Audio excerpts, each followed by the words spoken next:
এসেছেন, এখানে আসার মূল কারণ কি একটু বলুন আমাদের। আপনারা জানেন সারা দেশে নারী নির্যাতন নিপীড়ন বেড়েছে, ধর্ষণের সংখ্যা দিন দিন বাড়ছে। আমরা গতকাল দেখলাম 7 দিন আগে আসে একটা ধর্ষণ করা হলো সংগতভাবে তার বোনের বাসায় এবং গতকাল সে মৃত্যু বরণ করেন এবং আমাদের ছেড়ে চলে যান। তো সেই প্রেক্ষিতে আমরা দেখলাম যে আমাদের এই প্রশাসন নীরব, তারা এখনো ধর্ষকদের বিচার করতে পারছে না, লাগাতার ধর্ষণ চলছে। সেই জায়গা থেকে আমরা বলতে চাই যে দ্রুত ধর্ষকদের বিচার দাবি করা হোক, বিচারের আওতায় আনুন, যাতে করে বাংলাদেশে আর কেউ ধর্ষণের মতো এই অপরাধে জড়িয়ে না পড়ে এবং ধর্ষকদের দৃষ্টান্তমূলক শাস্তির দাবি আমরা জানাচ্ছি।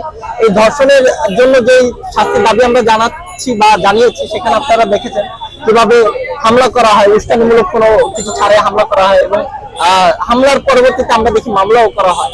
যারা ঢাকায় ছিল না, যারা ঢাকাতে ছিলই না, তাদেরকে দেখলাম তাদেরকে মামলা দেওয়া হয়েছে। তো সেই প্রেক্ষিতে তার এই দায় স্বরাষ্ট্র উপদেষ্টাকে নিতে হবে, ইন্টারিম সরকারকে নিতে হবে। স্বরাষ্ট্র উপদেষ্টা পারছে না ধর্ষকদের বিচারের আওতায় আনতে, তো ধর্ষকদের যেহেতু পারছে না সে পদত্যাগ করুক, সেটা আমরা চাই। এটাই এখন মূলত আপনাদের মূল উদ্দেশ্য হচ্ছে সে যেন পদত্যাগ করে, তার পদত্যাগটা চাওয়া। আর কি চাচ্ছেন? চাওয়াটা না, চাওয়াটা হচ্ছে যে ধর্ষকদের বিচার হোক, যেহেতু সে পাচ্ছে না, তাকে দিয়ে হচ্ছে না।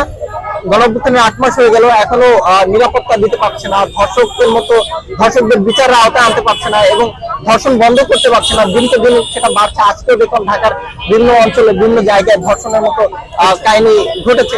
তো সেখানে তারা কোনো পদক্ষেপ নিতে পারছে না। তো তার থাকা না থাকা এক সমান কথা, সেই পদত্যাগ করাটাই মনে করি শ্রেয়। সম্মানপূর্বক সে পদত্যাগ করুক, সেটাই হচ্ছে তার জন্য মঙ্গল।